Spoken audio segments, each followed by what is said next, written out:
Okay so मैं इसी वजह से रुका हुआ था कि पार्टिसिपेंट ज्वाइन करने, लेकिन चलो क्या, स्टार्ट करते हैं हम। मैं एक मिनट अपनी स्क्रीन शेयर करता हूँ।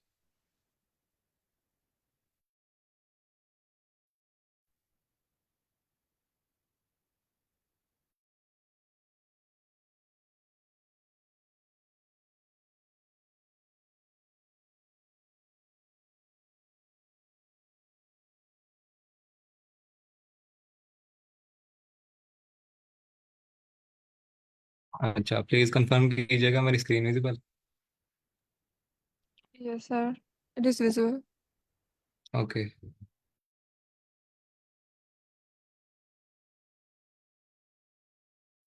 ओके सो आज से हम मशीन लर्निंग की प्रैक्टिकली इम्प्लीमेंटेशन स्टार्ट करेंगे। आज हम अपना पहला मशीन लर्निंग का जो मॉडल है, बेसिक से हम स्टार्ट करेंगे और फिर आहिस्ता आहिस्ता हम कॉम्प्लेक्स मॉडल की तरफ जाएंगे। सो सबसे पहले हम मशीन लर्निंग हमें देखिए कि क्या होता है। कोई बताना चाहेगा कि मशीन लर्निंग क्या है? बस उसका ब्रीफ सा ओवरव्यू हो जाएगा, फिर हम आगे चलते हैं। एनीवन?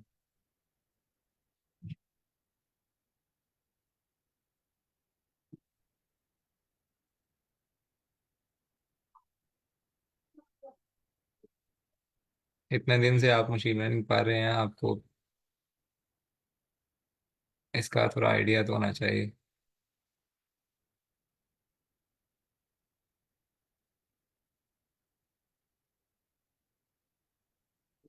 फाहद बशीर, आप बताना चाहेंगे? जी सर, आवाज आ रही है मेरी आपको? या बिल्कुल।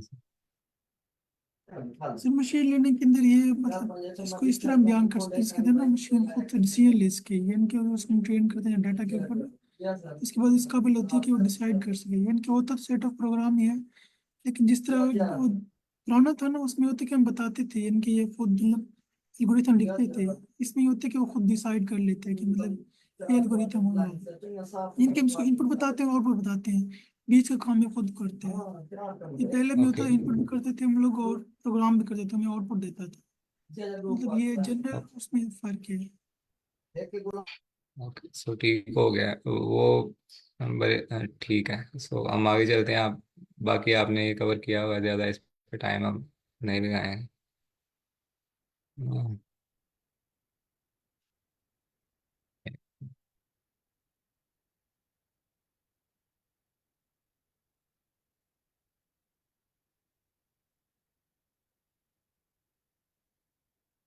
तो सुपरवाइज मशीन लर्निंग से हम स्टार्ट करेंगे। सुपरवाइज मशीन लर्निंग क्या होती है? Supervise machine learning is a type of machine learning where is the model is trained on label data. In this approach the algorithm learns। ये तो मतलब basic एक डेफिनेशन है, आप कहीं से भी पढ़ सकते हैं। इसमें ये होता है कि आपके पास जो डेटा होता है उसके पास उस पे लेबल्स होते हैं। ये सारी हमने चीज़ें पहले डिस्कस कर ली हैं, मैं बस उसका ब्रीफ ओवरव्यू देना चाह रहा हूँ ताकि हमें आइडिया हो जाए कि हम किस तरह चीज़ों को लेके हमें चलना है। सो सुपरवाइज मशीन लर्निंग में हम हमारे पास लेबल डेटा होता है जिसकी बेस पे हम हमारे जो फीचर्स होते हैं तो उनके ऊपर लेबल्स होते हैं और वो उसकी बेस पे हमारे पास प्रेडिक्शन होती है। सो इसमें दो चीज़ें मेनली आ जाती है सुपरवाइज मशीन लर्निंग में, क्लासिफिकेशन और रिग्रेशन। क्लासिफिकेशन में हमारे पास होता है कि it is a type of supervise learning where the goal is to predict discrete labels और कैटेगरीज फॉर गिवन इनपुट्स। मिसाल के तौर पे आप मतलब टाइटैनिक की अगर एग्जांपल ले ले, जो बेसिक कोई भी होता है उसमें हम प्रेडिक्ट करते हैं डिफरेंट फीचर्स की बेस पे, जैसे एज है, क्लास है, और बाकी जितने फीचर्स होते हैं उसकी बेस पे हम कोई कैटेगरी कोई क्लास प्रेडिक्ट कर रहे होते हैं। मतलब उसमें क्लास हम प्रेडिक्ट कर रहे हैं ना, कि मतलब वो जिंदा जिंदा बचा होगा या नहीं बचा होगा। उसमें क्लासेस आ जाती हैं, उस डिस्क्रीट होती हैं 0 1 की बेस पे। या फिर डिफरेंट अगर कोई हम डिजीज प्रेडिक्ट कर रहे हैं तो वो बताएगा कि इसको ये डिजीज है या नहीं, दरमियान वाली कोई बात नहीं होगी। ठीक है, सो ये क्लासिफिकेशन हो गई। रिग्रेशन में क्या होता है कि it is a type of supervise learning where the goal is to predict continuous values for given inputs. इसमें हम अब कंटिन्यूअस वैल्यूज को करते हैं। जैसे हमने टेम्परेचर को प्रिडिक्ट करना हो, वो एक कंटिन्यूअस वैल्यू है। कोई हमने डिफरेंट बैट्समैन कोई क्रिकेट में है, उसकी डिफरेंट फीचर्स की बेस पे कि उसने कितने कितने मैचेस खेलने हैं, या बाकी सारे फीचर्स की बेस पे कि वो कितनी स्कोर करेगा किसी मैच में। तो कंटिन्यूअस ये हो गया, रिग्रेशन ही होगी। ये बेसिक से कॉन्सेप्ट हैं। आगे हैं अब हम इसके जो क्लासिफिकेशन के एल्गोरिदम्स हैं जो मेनली हैं, उनको थोड़ा सा देख लेते हैं।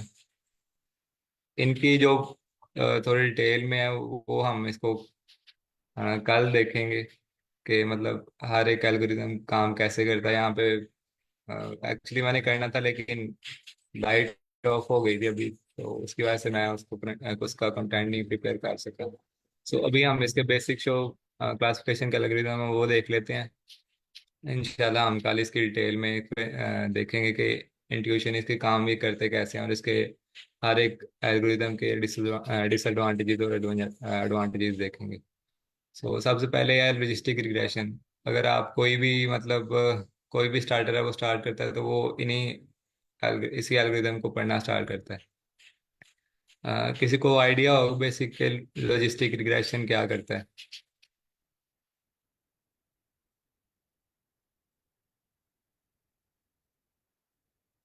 ये क्लासिफिकेशन का एल्गोरिदम है। सो हमारे पास ये एक प्रोबेबिलिटी की बेस पे क्लास प्रेडिक्ट करता है हमारे पास। अच्छा, अब ये आपने देख के आना है कि मतलब ये इसमें लॉजिस्टिक रिग्रेशन लिखा हुआ है लेकिन ये क्लासिफिकेशन का एल्गोरिथम क्यों है, कि मतलब रिग्रेशन का ये क्यों नहीं है, ये आपने देखना है। ये बिल्कुल सब बेसिक सा आप देखेंगे, एक दो लाइन में आपको पता चल जाएगा। सो इसमें सबसे पहले हमारे पास क्लास प्रेडिक्ट होती है, मतलब अब यहाँ पे मैं एनोटेट अगर करना चाहूँ। अच्छा, अगर ये हमारे पास डिफरेंट डेटा पॉइंट्स हैं,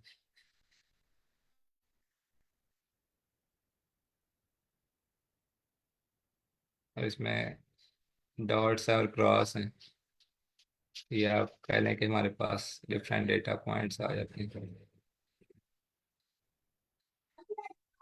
सो हमने इनको अब क्लासिफाई करना है डिफरेंट क्लासेस में, क्योंकि क्लासिफिकेशन में हम क्लासिफाई करते हैं ना। सो ये एक लाइन को यहाँ पे लाइन ड्रा करेगा जो इन पॉइंट्स को बहुत अच्छे तरीके से दो क्लासेस में मतलब डिवाइड करता है। सो उसने ये जो हमारी जो लाइन होती है ना, यही समझ लें हमारा मॉडल होता है यहाँ पे, ठीक है।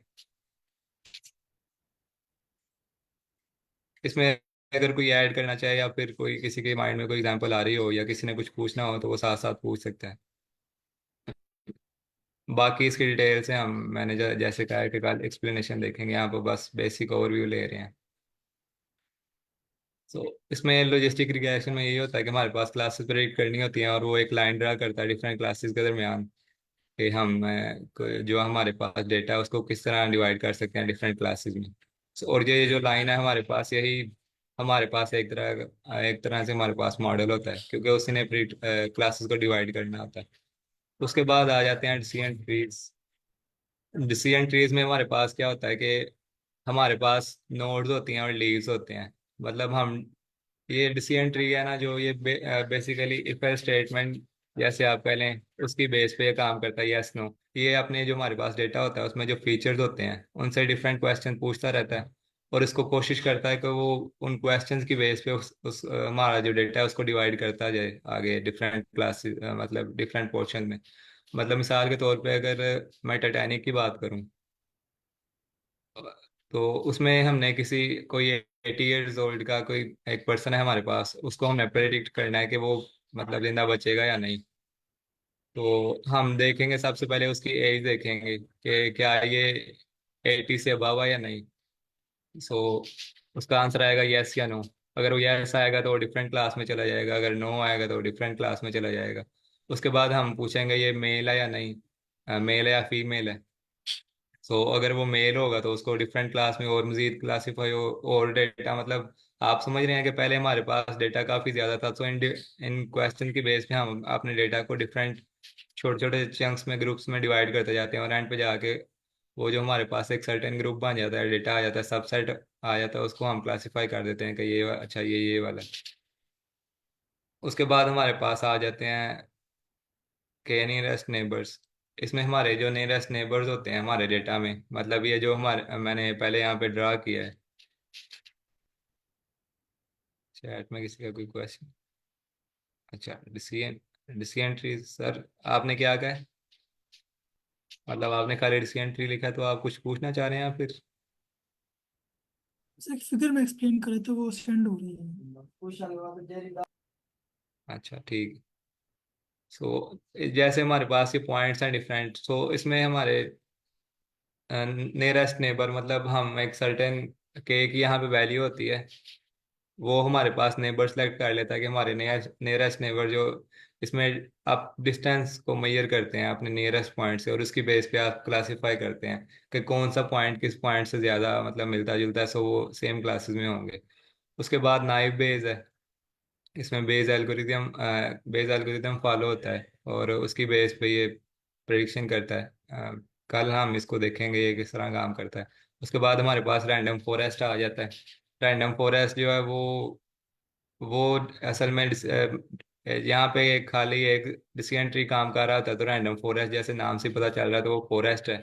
उसमें डिफरेंट डिसीजन ट्रीज जो है ना, वो मिलके प्रिडिक्शन करते हैं डेटा पे, और उसके बाद जो उसकी एवरेज होता है उसकी बेस पे हमारे पास प्रिडिक्शन होती है। अच्छा, ये एक सिंपल सी उसकी एक्सप्लेनेशन थी। आई नो के जिन्होंने पहले देखा हुआ है उनके लिए तो ये इजी होगा थोड़ा सा, जिनको पहले आइडिया नहीं है वो इस बात की टेंशन ना लें, हम इसको देखेंगे आगे। अगर आगे देखते हैं अब जो आज के दूसरे एल्गोरिदम्स।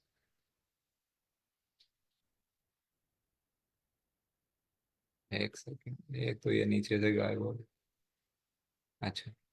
अच्छा, उसके बाद रिग्रेशन आ जाता है हमारे पास। रिग्रेशन के भी इसी तरह बेसिक जो हमारे पास एल्गोरिदम्स हैं वो देख लेते हैं हम उसको थोड़ा सा, इसकी भी हम डिटेल देखेंगे कल। अच्छा, तो रिग्रेशन में सबसे पहले हमारे पास आ जाता है लीनियर रिग्रेशन। लीनियर रिग्रेशन क्या करता है? इसमें भी जैसे लॉजिस्टिक रिग्रेशन था, वो अपने पॉइंट्स को डिफरेंट क्लासीफाई करता था। इसमें हमारे पास ऐसे डिफरेंट पॉइंट्स होते हैं। जैसे ये समझ लें हमारा डेटा है, आप स्कैटर प्लॉट अगर किसी ने प्रैक्टिस की है जो पहले हमने करवाए हैं, तो स्कैटर प्लॉट में हमारे पास इस तरह पॉइंट्स आते हैं। अच्छा, तो ये इन लाइन में ना बेस्ट फिट लाइन ढूंढता है। मतलब ये बेस्ट फिट लाइन है वो सबसे पहले, लेकिन जब ये करेगा तो वो इस तरह नहीं होगी। वो हो सकता है कि यहाँ पे अगर मैं नीचे ड्रा करूँ और ये डिफरेंट पॉइंट्स हैं हमारे पास, समझ लें, सो वो सबसे पहले शायद इस तरह करे। वो फिर इसका इन पॉइंट्स का इस यहाँ से एरर उसका कैलकुलेट होता है। ठीक है, और वो उसकी बेस पे फिर अपने आप को एडजस्ट करता है। उसका कोफिशिएंट होता है इसमें, मतलब दो लिनियर रिग्रेशन में दो उसके पैरामीटर्स होते हैं, उनकी बेस पे वो खुद को एडजस्ट करता है। मतलब एक तो ये लाइन को रोटेट करता है, मतलब पहले ये ऐसे है तो फिर ये ऐसे हो गई, फिर ऐसे हो गई, फिर ऐसे हो गई शायद। और एक ही अपने पोजीशन को चेंज करता है, मतलब अगर वो पहले इस जगह पे है तो वो यहाँ पे शायद आ जाए, फिर यहाँ पे आ जाए। इस तरह वो डिफरेंट अपनी पोजीशन को चेंज करता हुआ अपने जो हमारे वैल्यूएशन मैट्रिक्स होते हैं एरर की बेस पे अपने आप को एडजस्ट करता है, और फिर बेस्ट फिट लाइन ढूंढता है जिससे बाकी सारे पॉइंट्स जो हैं वो खुश हों।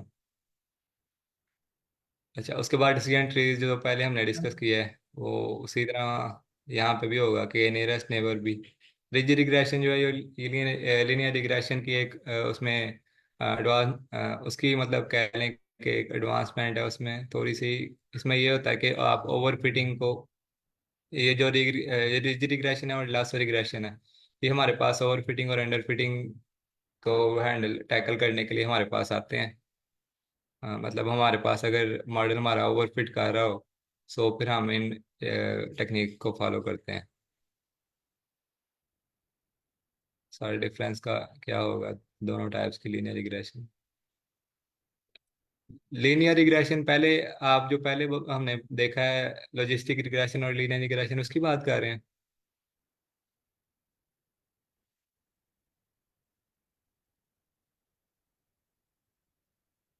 पहले वाला जो देखा है हमने वो लॉजिस्टिक रिग्रेशन है। अच्छा, पहले जो देखा है हमने वो लॉजिस्टिक रिग्रेशन है, मतलब वो लीनियर नहीं है। वो डेटा पॉइंट्स को मतलब क्लासिफिकेशन के लिए यूज होता है, और यहाँ पे रिग्रेशन के लिए हम यहाँ पे बेस्ट फिट लाइन ढूंढ रहे हैं जो हमारे सारे पॉइंट्स को के लिए, मतलब ना सिर्फ वो सारे पॉइंट्स को पहले खुश कर रही है कि उसका ज्यादा एरर नहीं आ रहा किसी से।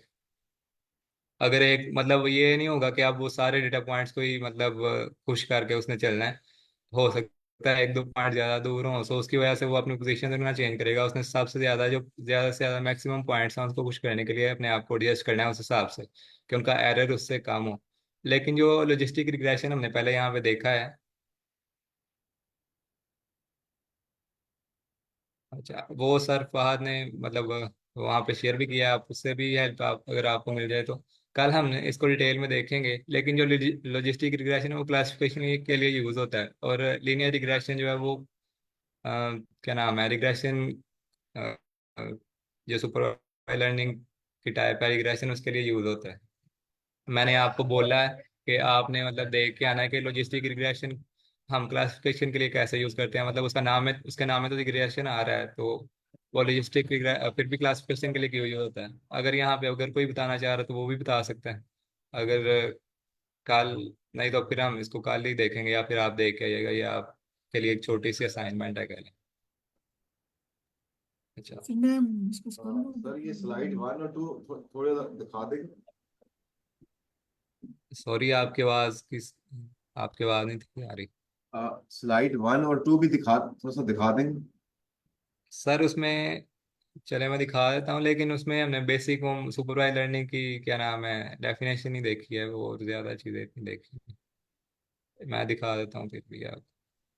इसमें हमने पहले क्लासिफिकेशन और रिग्रेशन का डिफरेंस देखा है थोड़ा सा, उससे पहले सुपरवाइज लर्निंग देखी है। Okay, thank you sir. No problem. अच्छा सरफाद, आप कुछ कहना चाह रहे थे? सर मैं कह रहा था, मैं अगर इन दोनों में थोड़ा पॉइंट ऐड कर दूँ। जी जी, आप कर सकते हैं। सर जो लॉजिस्टिक रिग्रेशन होती है ना, मतलब एक तरह से क्लासीफाई करती है, यानी कि क्लास को ना, अगर दो मतलब डिफरेंट क्लासेज हैं, जैसे एक बंदा वोट कर सकता है फिर नहीं कर सकता, तो उसको दो हिस्सों में डिवाइड करते हैं। जैसे आपने कहा था ना, प्रोबेबिलिटी वाली बात की थी, यानी कि उसमें पॉइंट्स होते हैं। जैसे अगर मैं कहता हूँ थ्रेश होल्ड है 0.5, तो यानी कि अगर 0.5 से जो भी वैल्यू ऊपर होगी ना, वो मेरी ए क्लास के अंदर होगी। अगर उसकी थ्रेश होल्ड की वैल्यू नीचे है तो वो बी क्लास के अंदर होगी। तो मतलब उस थ्रेश होल्ड की बेस के ऊपर ना डिवाइड कर देते हैं। तो इसलिए हम उसको बोलते हैं लॉजिस्टिक क्लासिफिकेशन। जबकि रिग्रेशन के अंदर ये होता है कि सर उसके अंदर एक लाइन होती है, क्योंकि लाइन पे आपको पता है कोई पॉइंट कहीं भी आ सकते हैं, तो उसका मतलब होता तो करीब करीब है पॉइंट के, तो उसको रिग्रेशन बोलते हैं। जैसे अगर ये है कि प्लेयर कितने स्कोर करेगा मैच के अंदर, वो रिग्रेशन के अंदर आ जाता है। और उसके अंदर क्लासिफिकेशन ये होती है कि हम उसको ना मतलब रेशो की बेस पे देखते हैं कि या ये इस थ्रेशोल्ड से ऊपर है या नीचे है, तो हम इसलिए उसको क्लासिफिकेशन कहते हैं और इसको रिग्रेशन बोल देते हैं।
Okay so I think sir disconnect हो गए, सो यहीं से कंटिन्यू करते हैं। यस, तो जो हम बात कर रहे थे लॉजिस्टिक रिग्रेशन की, तो उसमें इसी तरह से ही है कि लाइक जैसे एस शेप्ड सिग्मोइड फंक्शन हमने देखा कि यूज़ हुआ हुआ है। जैसे सर ने भी अभी थोड़ी देर पहले एक इमेज शेयर की थी लॉजिस्टिक और उसकी रिग्रेशन, लीनियर रिग्रेशन के डिफरेंस की। सो डेफिनेटली और बेसिकली इसी बात को मैं कंटिन्यू करूँगी कि बेशक रिग्रेशन नाम में है, लेकिन क्योंकि ये दो क्लासेस में कर रहा है डिस्ट्रीब्यूट, राइट। आपको जैसे share the screen then। तो आप यहाँ पे देखें तो ये दो क्लासेस में कर है ना, एक ऊपर और एक नीचे। ठीक है, तो इसी तरह से ये ए और बी दो क्लास में कैटेगराइज हो जाएंगी चीज़ें प्रोबेबिलिटी के बेस पे के। ब्लू वाली सारी एक कुछ ऊपर चल गई हैं और कुछ नीचे चल गई हैं, दो डिफरेंट कैटेगरीज की बेस पे। तो इस वजह से ये एक क्लासिफिकेशन प्रॉब्लम ही यूज होता है, तो इसके नेम में रिग्रेशन है। ठीक, लेकिन linear regression is a regression problem. तो क्लासिफिकेशन प्रॉब्लम क्या होती है अभी हमने थोड़ी देर पहले देखा है।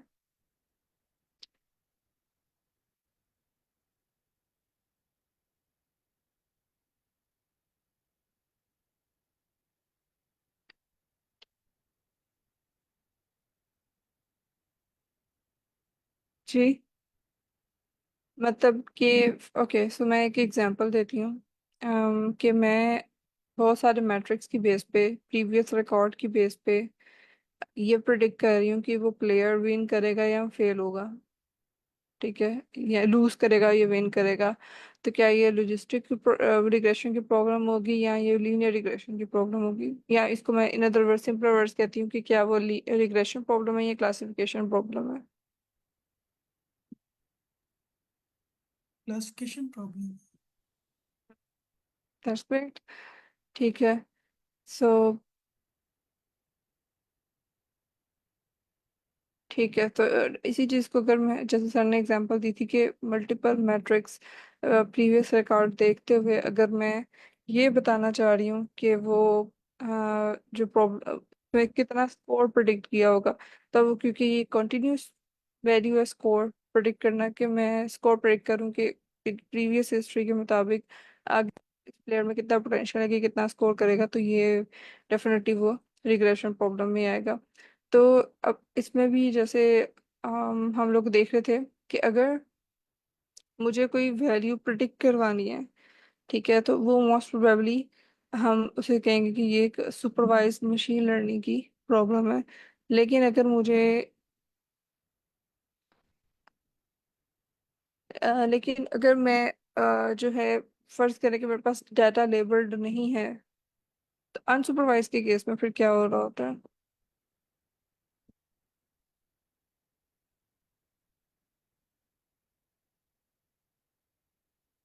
So what will I do in the case of unsupervised machine learning?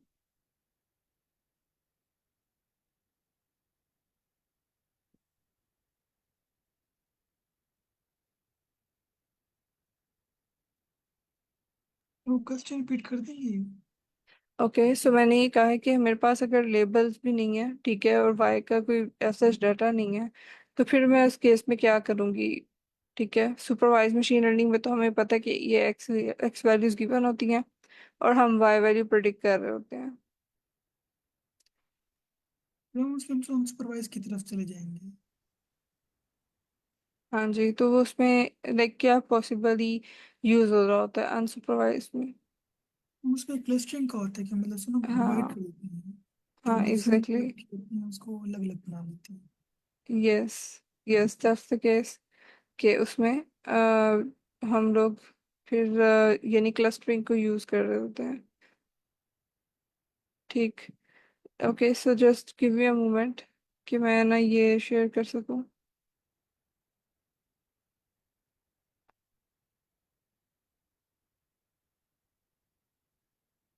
Okay, सो हमने भी थोड़ी देर पहले डिसीजन ट्रीज पढ़े थे और रैंडम फॉरेस्ट क्लासीफायर के बारे में भी देखा था। ठीक है, कि ये वर्क कैसे कर रहे हैं, तो उसी को ही थोड़ा सा एक्सप्लेन करते हैं। Just give me a moment, मैं पेन टैबलेट वगैरह ऑन कर लूँ।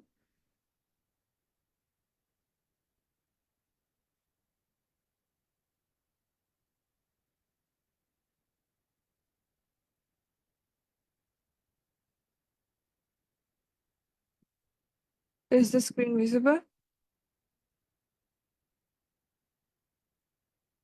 ओके, सो ये बेसिकली रैंडम फॉरेस्ट क्लासीफायर के बारे में थोड़ी सी डिस्क्रिप्शन है, कि जैसे हमने देखा कि मल्टीपल डिसीजन ट्री से मिलके बना है। ठीक है, तो इसमें हो क्या रहा होता है कि एक तो हमने इसे नाम से कहा है कि रैंडम है। ठीक है, क्योंकि इसमें रैंडम फीचर सिलेक्शन हो रही है। और एक और चीज़ ये कि इसमें बूट स्ट्रैपिंग हो रही होती है। बूट स्ट्रैपिंग क्या है और रैंडम फीचर सिलेक्शन क्या है, ये हम चीज़ें अभी देखते हैं। फॉरेस्ट क्यों कह रहे हैं, हमने पहले भी इस चीज़ को देखा क्योंकि इसमें बहुत सारे डिसीजन ट्रीज इन्वॉल्व हैं। ठीक है, तो हम इसमें ये होता है कि डिसीजन ट्रीज का एक डिसएडवांटेज ये होता है कि जिसकी वजह से हम रैंडम फॉरेस्ट को फिर हमें ज़रूरत पड़ी कि रैंडम फॉरेस्ट हम बनाएं, क्योंकि एक अगर सिंगल डिसीजन ट्री हम ले रहे हैं तो उसमें वो बहुत ज़्यादा सेंसिटिव है डाटा से। थोड़ा सा भी डाटा में चेंज आता है तो उसमें ड्रास्टिक आपको इसके स्ट्रक्चर में और वो सारी आगे प्रिडिक्शन में चेंज नज़र आएगा। ठीक है, तो इससे इस तरह से बचने के लिए फिर रैंडम फॉरेस्ट को मजीद मतलब ये रोबस्ट है और ये ज़्यादा एक्यूरेट है। ठीक, तो इसमें मल्टीपल डिसीजन ट्रीज इकट्ठे मिलके रैंडम फॉरेस्ट बना रहे होते हैं। इसके अलावा ये कि डिसीजन ट्रीज में अ, जो आउट ऑफ सैंपल एक्यूरेसी है वो कम हो जाती है और ओवरफिटिंग के चांसेस बहुत ज़्यादा है। लेकिन जो रैंडम फॉरेस्ट क्लासीफायर है इसमें ये सारी जो इसके जो ड्रॉबैक्स थे, लिमिटेशंस थी, वो सारी इसमें कवर की गई हैं। ओके, सो इसमें फर्स्ट ऑफ ऑल होता क्या है कि एक तो ये कि बूटस्ट्रैपिंग करता है, मतलब इतने सारे डिसीजन ट्रीज हैं तो उसमें वो क्या ऐसा चेंज लेके आ रहा है। मतलब अगर डिसीजन ट्री, एक डिसीजन ट्री को भी एज इट इज वही डाटा जो हमें प्रोवाइड किया गया है एक्स वेरिएबल्स का और वाई वेरिएबल्स का, अगर वो एज इट इज ही मैंने सारे डिसीजन ट्रीज रखे हुए हैं और उस सबको एक ही डाटा इसी तरह से एज इट इज ही दे देना है तो फिर तो आंसर सबका सेम आएगा। तो फिर एक डिसीजन ट्री ने या हजार ने उसका तो कोई फर्क ही नहीं पड़ेगा। ठीक है, तो थोड़ा सा ना डाटा को थोड़ा सा शफलिंग करके रीसैम्पलिंग करके बूट स्ट्रैपिंग बेसिकली वो करेगा। फिर उसके बाद वो उसको यानी थोड़ा प्री प्रोसेस करके थोड़ा बहुत उसमें चेंज लेकर आएगा और फिर हर डिसीजन ट्री को अलग अलग डाटा प्रोवाइड करेगा। ठीक होगा वो ओरिजिनली सेम ओरिजिनल डाटा के अंदर से ही, मगर उसमें क्या करेगा वो रीसैम्पलिंग करेगा पहले। ठीक है, कि जैसे वो रैंडमली पिक करेगा वैल्यूज को कि ए फर्ज करें यहाँ पे जैसे एक्स वाई और एक्स एक्स फीचर है, एक्स टू फीचर है और वाई फीचर है। ठीक है, वाई का वो वेरिएबल है जो कि उसने प्रिडिक्ट करना है। तो ओरिजिनल डाटा में इस तरह से वैल्यूज है एक्स वन एक्स टू और वाई है। तो वो क्या करेगा कि उसमें एक अलहदा से मतलब हर डिसीजन ट्री को देने के लिए एक्स वन और एक्स टू का अलहदा अलहदा सेट बनाएगा। ठीक है, ये एक्स वन एक्स टू का अलहदा सेट एक्स वन उसको डिसीजन डिसीजन ट्री वन में देगा, ये एक्स वन टू वन और टू का अलहदा सेट उसको डिसीजन ट्री टू में देगा। इसी तरह से आगे decision tree three tree three के देने के लिए भी अलहदा अलहदा सेट। और ये सेट जो डिफरेंट आपको नजर आ रहे हैं, ओरिजिनल तो वैल्यू इस तरह से है 2483 और 3910 2। ठीक है, तो यहाँ पे आपको जो डिफरेंस नजर आ रहा है बेसिकली है तो ये ओरिजिनल डाटा ही उसने उसको मैस नहीं किया, बट उसने क्या किया है कि यहाँ पे हर वैल्यू को उसने रीसैम्पलिंग की है, यानी सैम्पलिंग विद रिप्लेसमेंट। ठीक है, यानी रैंडमली इसमें से ना कोई ना कोई वैल्यू चूज की है पूरे वैसे, मतलब पहले नंबर पे अब उसने यहाँ से इस एक्स वन में सारी वैल्यूज को एक जैसे पूरंदाजी डालते हैं और उसमें से एक पर्ची निकालते हैं और जो सी रैंडमली सिलेक्ट हुई है वो हम उसने यही किया कि ये सारी वैल्यूज में से रैंडमली जो सी वैल्यू सिलेक्ट हुई वो यहाँ पे लिख दी। फिर दोबारा दूसरी वैल्यू दिखाने के लिए फिर दोबारा इसमें से दोबारा सैम्पलिंग की, जो सी वैल्यू रैंडमली सिलेक्ट हुई उसको यहाँ पे लिख दिया। और ये जो सैम्पलिंग कर रहा है वो विद रिप्लेसमेंट कर रहा है। तो विद रिप्लेसमेंट का क्या मतलब होता है?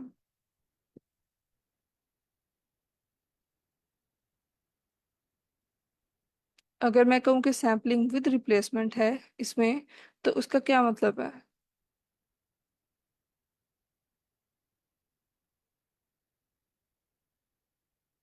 इनके उसकी वैल्यूज को चेंज करके वो करते हैं उसको रेंडमाइजेशन। ओके, सो बेसिकली इसमें इसका मतलब ये रिप्लेसमेंट का मतलब ये है कि एक दफा अगर फर्ज करें, यहाँ पे मैंने जैसे शो किया हुआ है कि फर्ज करें मेरे पास एक बॉक्स है ए बी सी डी। ठीक है, उसमें से मैं रैंडमली एक वैल्यू पिक की है। ठीक है, फर्ज करें ए पिक हो गया। तो अब मैं दोबारा से अगर मैंने सैम्पलिंग करनी है मैं दोबारा से इसको देखूंगी ना, तो मैं ये नहीं करूंगी कि पहले जो एक निकल गया उसको मैं साइड पे कर दूं, उसको मैं दोबारा फिर से वापस अंदर डालूंगी। ठीक है, तो दोबारा से भी जब पिक करूंगी ना मैं तो उस ए जो पहले जो सिलेक्ट हुई है ना वैल्यू उसके दोबारा से सिलेक्ट होने के उतने ही चांसेस हैं जितने बाकी वैल्यूज के हैं। तो इसे हम कहते हैं सैम्पलिंग विद रिप्लेसमेंट। एक तो ये होता है विदाउट रिप्लेसमेंट में, ये है ना कि अगर फर्स्ट करें मैंने एक दफा पहले यहाँ पे सैम्पलिंग की फॉर एग्जाम्पल एक रैंडमली पिक किया, ए पिक हो गया। तो अब ये बी सी डी रह गए। अब इसमें से अगली दफा जब सैम्पलिंग करूँ तो बी सी डी में से करूँ, ए को साइड पे कर दूं कि ये एक दफा सिलेक्ट हो गया। ठीक है, वो विदाउट रिप्लेसमेंट हो जाती है। ठीक है, लेकिन री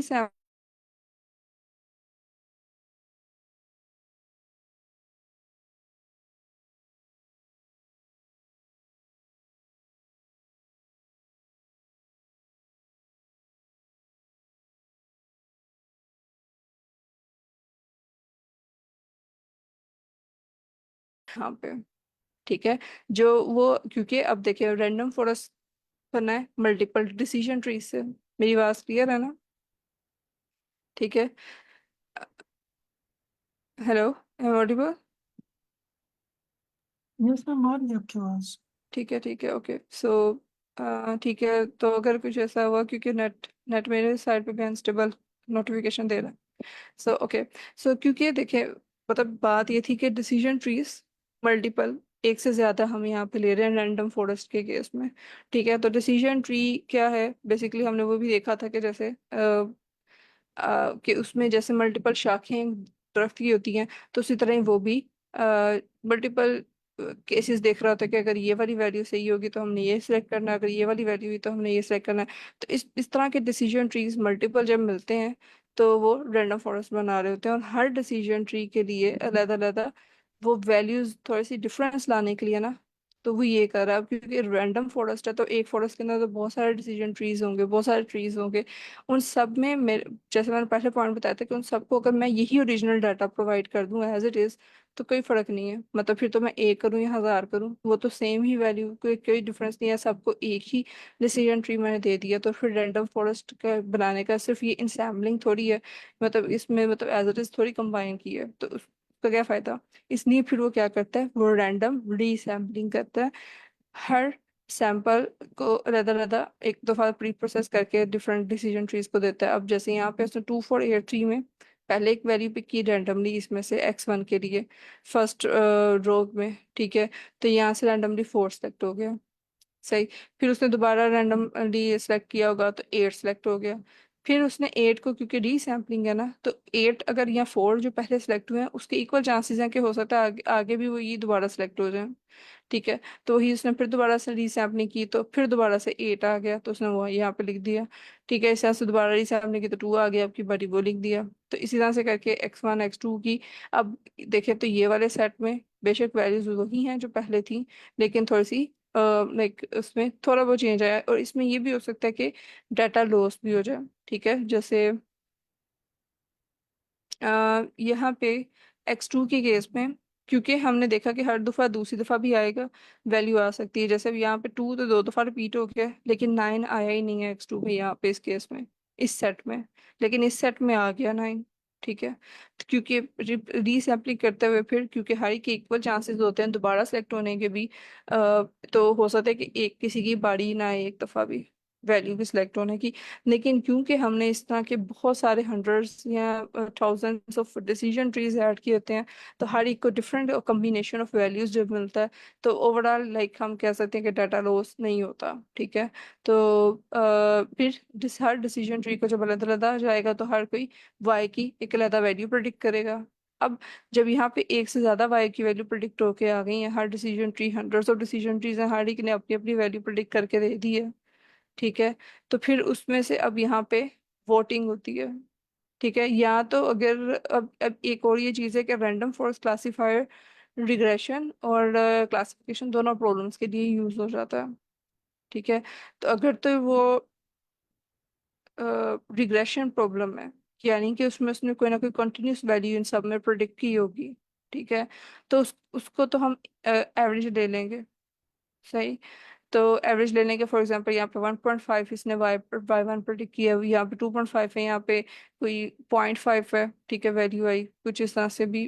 ठीक है, तो इन सब की जितनी भी डिसीजन ट्रीज की वैल्यूज जो उसने प्रिडिक्ट की होंगी ना, हमने अब एक वैल्यू लेनी है वाई की कि क्या प्रिडिक्ट करके आई है, तो हम इन सब का ही वैल्यूज का एवरेज ले लेंगे। ठीक।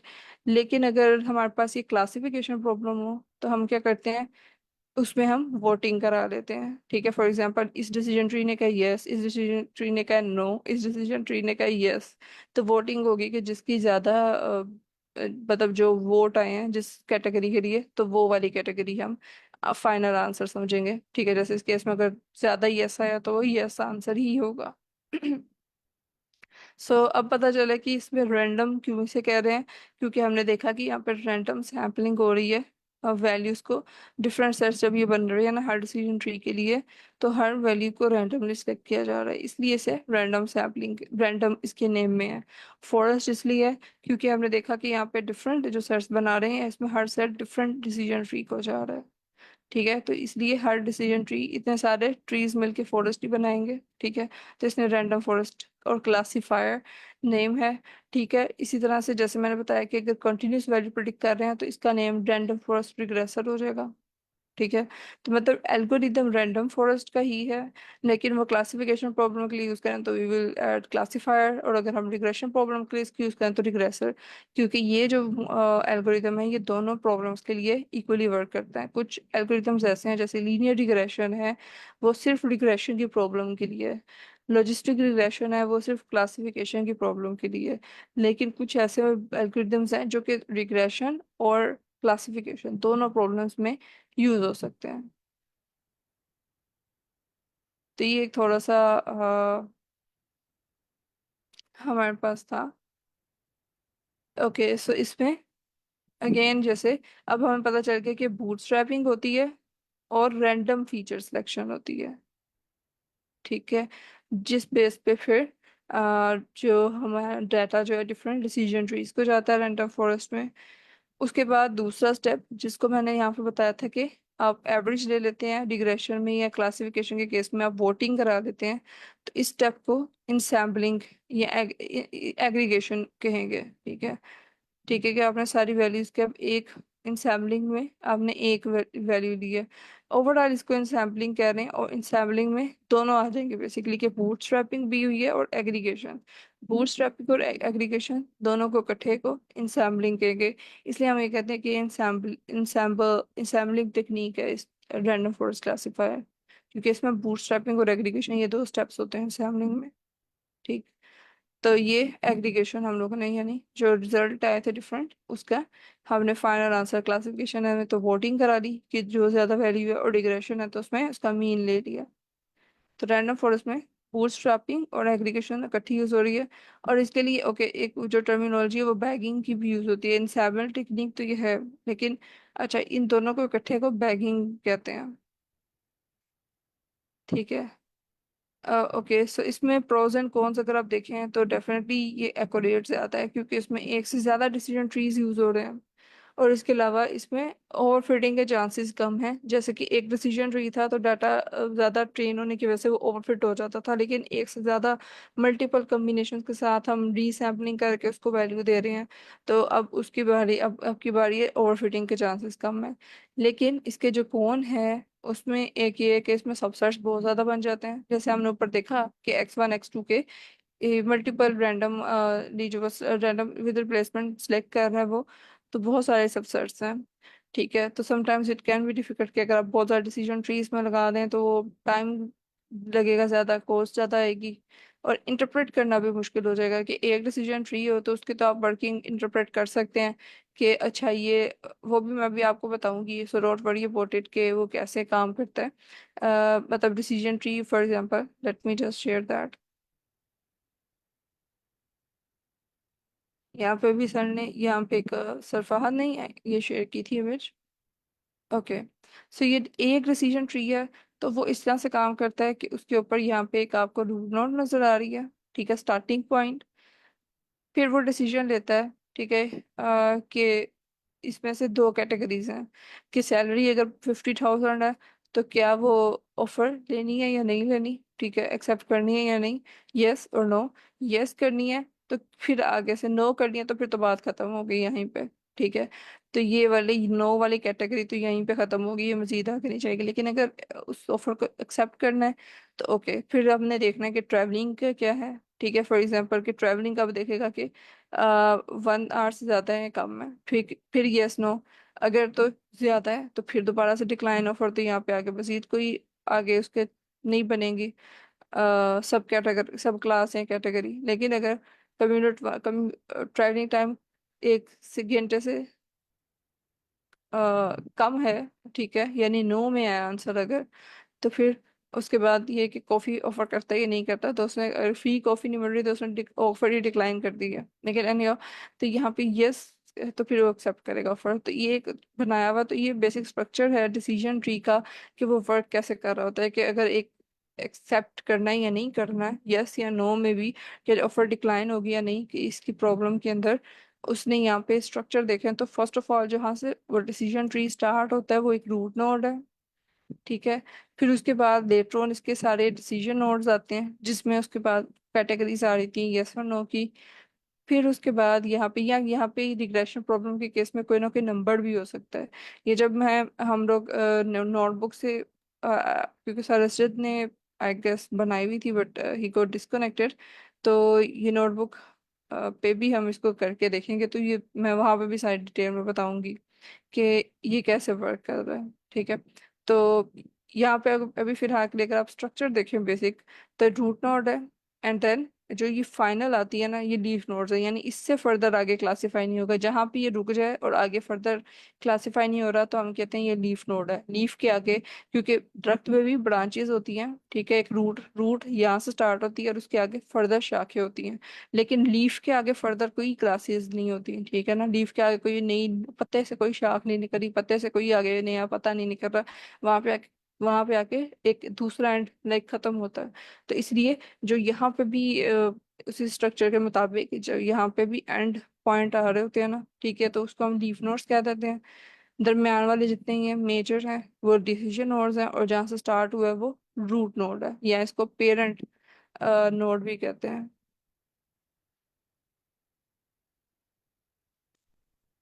ठीक, तो ये एक डिसीजन ट्री है, सही। तो इस तरह के कई सारे डिसीजन ट्रीज जब मिलते हैं तो वो क्या बनाते हैं?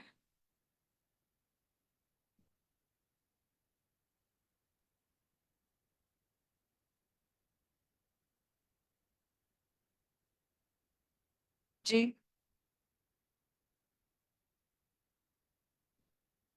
Random forest, that's good. और रैंडम फॉरेस्ट फिर कैसे काम करता है वो भी हम लोगों ने थोड़ा सा यहाँ पर डिस्कस किया। तो कौन बताएगा ये रैंडम फॉरेस्ट क्लासिफायर का, जो मैंने भी सारा बताया है कि कैसे काम करता है?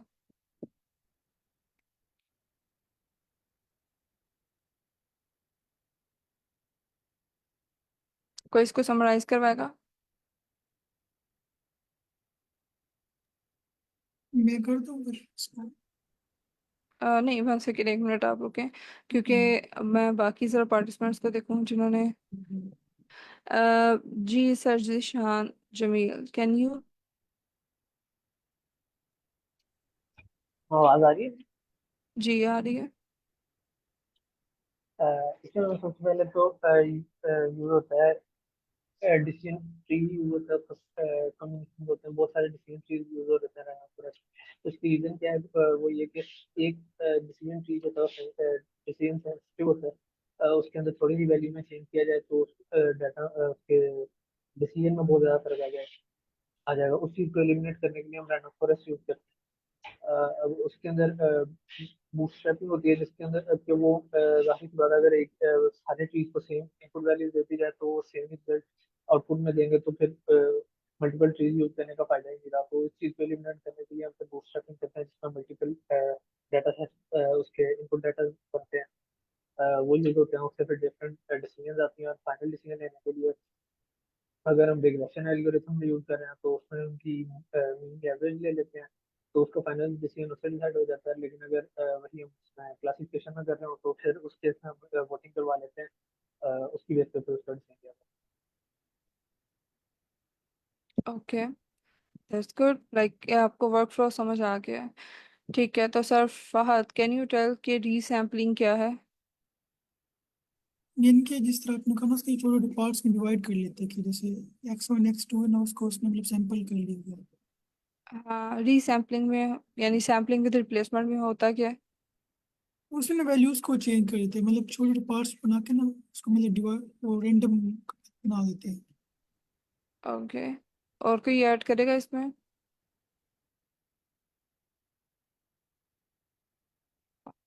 ओके, सो यहाँ पे सर मुनीब है।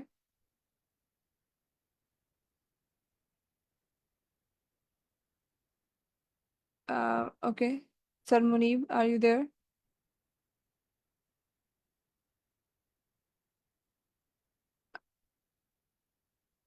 Okay, someone has left. Okay, चले इसमें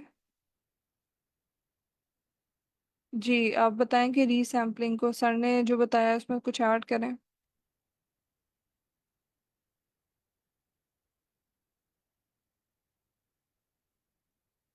ओके, सो मैम माला मेहर। ओके, सो सर जिशान का हाथ में पता है, लेकिन let me just pin point participants. मैं दूसरे पार्टिसिपेंट से भी ज़रा कोई कंट्रीब्यूशन जा रही थी। मैम माला। ओके, अगर मैं नेम गलत प्रोनाउंस करती हूँ तो let me correct, so please correct me in fact. Ma'am, ma'am can you tell?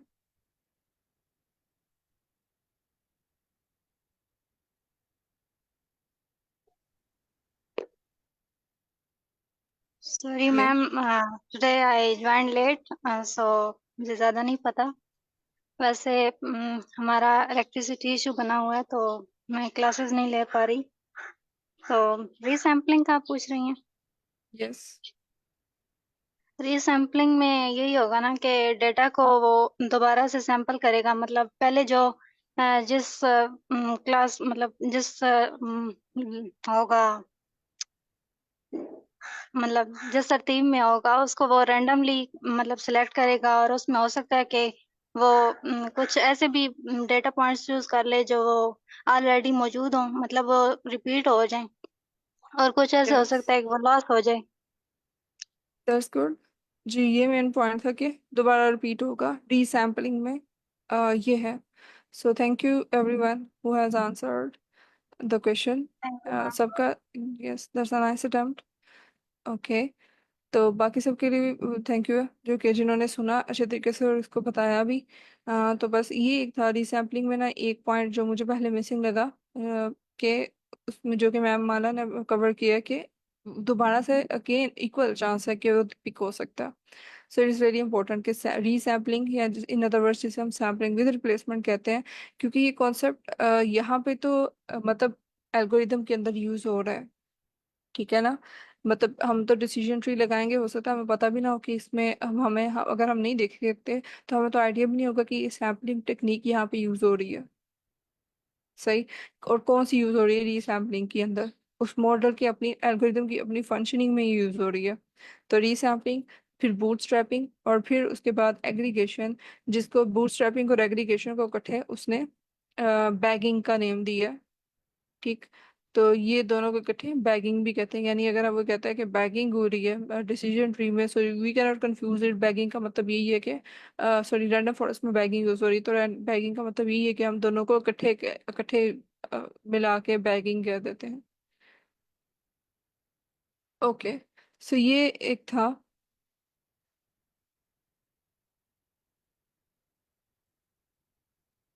Okay, सो इसके अलावा ये सर जुल्फकार। मैम ये जो आपने बोला बूट स्ट्रैपिंग है, ये दोनों में होती है, रैंडम फॉरेस्ट में और डिसीजन ट्री में? ये सिर्फ रैंडम फॉरेस्ट में होता है? हाँ जी, ये रैंडम फॉरेस्ट के अंदर है। जी। क्योंकि देखें इसमें रैंडम फॉरेस्ट के अंदर आपको एक से ज़्यादा डिसीजन ट्रीज चाहिए। ठीक है, तो हर डिसीजन ट्री को जस्ट टू मेक श्योर कि ये हर डिसीजन ट्री को अलग अलग सबसेट दे डाटा का। क्योंकि अगर सेम यही डाटा हर एक को देना है तो फिर तो सबकी वैल्यू सेम आएगी, तो फिर एक दफ़ा वो तो एक तरह से बस यही है कि एक काम को हम 1000 दफ़ा कर रहे हैं, 100 दफ़ा कर रहे हैं, उसका तो कोई फायदा ही नहीं है। तो थोड़ा सा प्री प्रोसेसिंग ये कर रहा होता है कि एज इट इज़ ये वाला डाटा प्रोवाइड करने के बजाय उसने बूट स्ट्रैपिंग की है कि नंबर ऑफ रोज तो सेम रहेंगी, लेकिन उसमें सैम्पलिंग विद रिप्लेसमेंट हुई होगी। ठीक,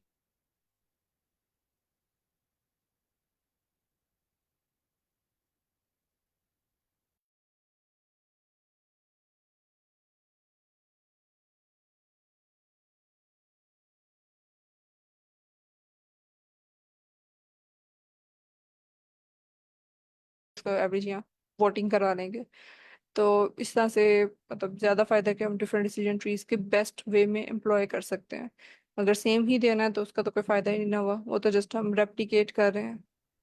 और ये जो बैगिंग है इसको हम यूं कहते हैं कि बूटस्ट्रैपिंग से वो सैंपल बनाएगा, और एग्रीगेशन का मतलब है कि वो उनको वो सम कर देगा कि ग्रुपिंग करेगा। हाँ, तो इसमें हमने देखना है कि जैसे मैंने बताया था कि रैंडम फॉरेस्ट का एल्गोरिदम रिग्रेशन के लिए भी यूज हो सकता है और क्लासिफिकेशन के लिए भी यूज हो सकता है। तो if it is a classification problem और उसने एंड पे जो वाई प्रेडिक्ट किया है वो येस या नो होगा, डेफिनेटली कोई ना कोई कैटेगरी होगी। तो येस या नो में अगर ये क्लासिफिकेशन में एग्रीगेट जब करता है तो एग्रीगेट में वो देखते हैं कि क्लासिफिकेशन प्रॉब्लम है। तो एग्रीगेशन का मतलब ये है कि अब हर डिसीजन ट्री ने जो अलग अलग वाई की वैल्यू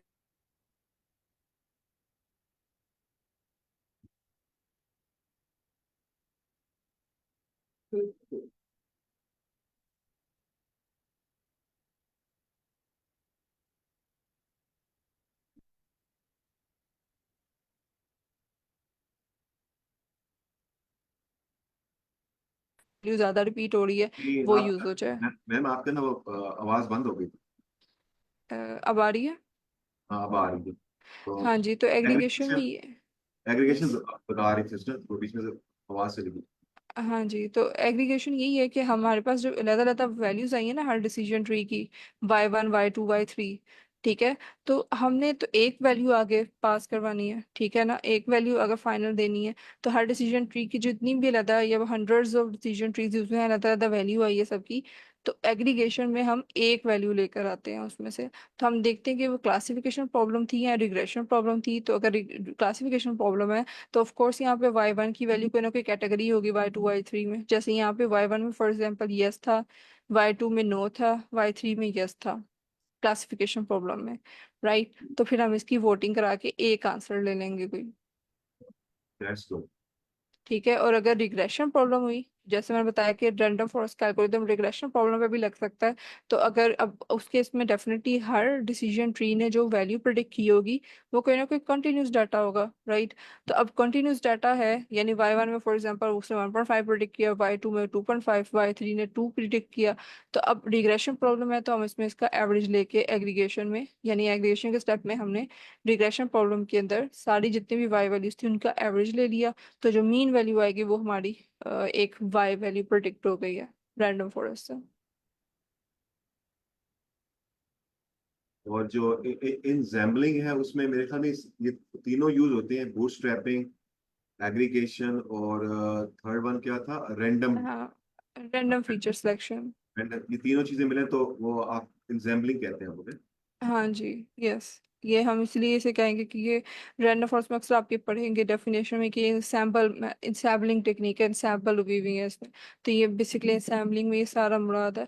और रैंडम फीचर सिलेक्शन कैसे होती है, ठीक।